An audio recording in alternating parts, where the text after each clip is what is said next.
In this video, I will show you two examples of how to find the electric field from the potential. If you know what the potential looks like, we're going to see how we can find the electric field. Now, the example that I have here, the setup that I have is a capacitor, and this is the left plate of the capacitor, this is the positively charged plate of the capacitor, and that's the right plate of the capacitor that has a negative charge. And I have the coordinate system. The origin here is at that point of the left plate of the capacitor. Positive x is to the right, positive y up, and the positive z, if you want to know that should be going out of the page towards you. Now, what I have here, this is the graph of the potential as a function of x. Okay, so if you're going in this direction, because the zero, x equals 0 on the left plate, if I move to the right and make measurements of the potential, I'll get a graph that looks like this, and it will be a straight line under the assumption that this is an ideal capacitor where the electric field is uniform inside, everywhere inside. So this is 5 volts, the left plate is at 5 volts, and as I move to the right, I reach a potential of 0 at 0.02 meters, so at 2 centimeters essentially.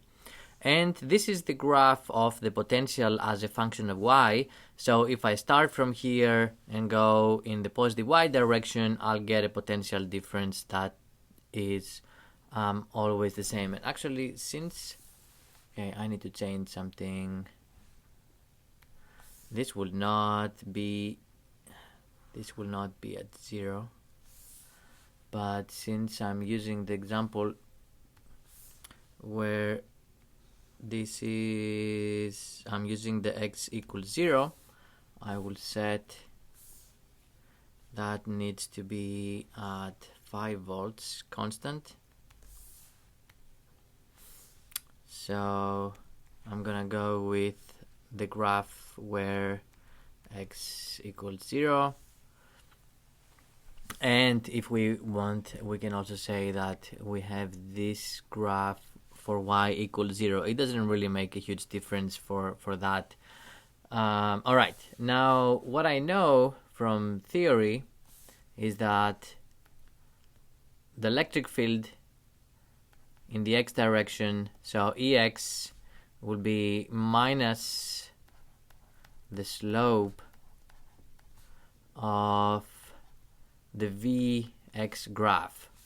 Now, in a similar way, Ey will be minus the slope of the Vy graph, and so on.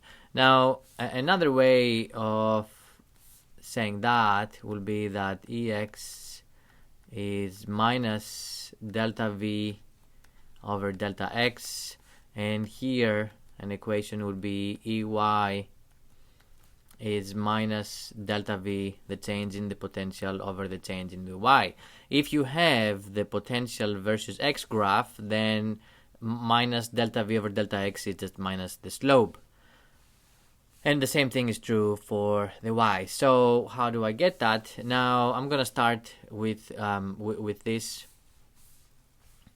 I have Ex is minus the change in the potential over delta x. Now, because this is a straight line, I can calculate the potential difference delta V and the change in x using any 2 points I want. Because it's a straight line, any 2 points you choose will give you exactly the same number. So to make my life easier, I'm going to say that the final is here and the initial is at 0.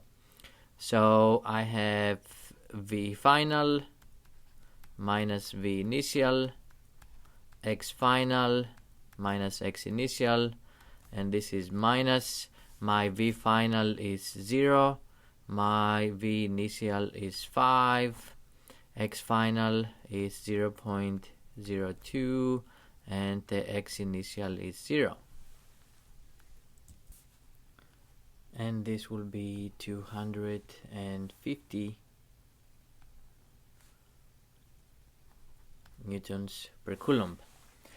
Now I will do, notice that the minus sign here goes away with the minus sign there. Now I'll do the same thing from the Vy graph. Ey will be minus delta V over delta Y. For the same reason, it's a straight line. I can use any 2 points I want, and really any 2 points you choose here, you're gonna get a delta V of 0.